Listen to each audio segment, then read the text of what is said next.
Good morning. And to Ross watching this in Dalby, beautiful part of the world. One swallow does not a summer make, nor one speech a prime minister.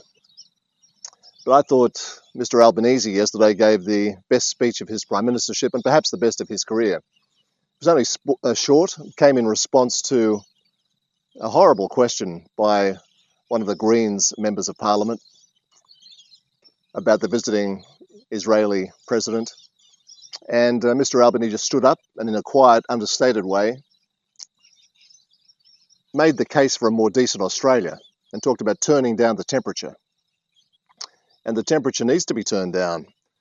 You know, people like Grace Tame out there the other day carrying on talking about intifadas again. Barnaby Joyce wants to have Grace stripped of her title. She was the Australian of the Year at one point. I think that would be wrong. That's not going to happen. But she didn't handle herself well. Grace today says that she's not the issue. The issue is what she's talking about. Well, Grace, when you talk like you talked, and you didn't talk, you yelled and screamed. When you do that, you become the issue. You must know that. And like Greta Thunberg, I don't think it does the issue you're talking about any good. Because the Middle East is complex. It always has been complex, as is the resolution of the situation between Israelis and Palestinians. But when you call for intifadas, do you know what they are? We see the end result at Bondi Beach. That's what an intifada looks like.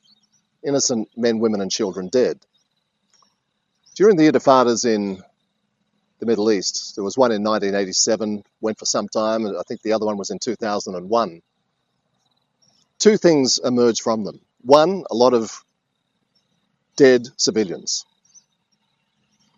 Israelis and Palestinians, more Palestinians than Israelis. And the other certainty is it makes less likely the possibility of the Palestinian state you say you're arguing for. So it does no good. When you see Grace and the others out there behaving as they were, some people say that's un-Australian. I think that's a mistake because tragically it's become very Australian. That is a part of the Australia we now live in. It wasn't the Australia we grew up in. It wasn't the Australia we love. But it's the Australia we've become. So I think the question is less, is that kind of stuff Australian or un-Australian? But how on earth did it come to this? Yesterday, in his own understated way, the Prime Minister belatedly seemed to understand that and was very articulate and strong in addressing it.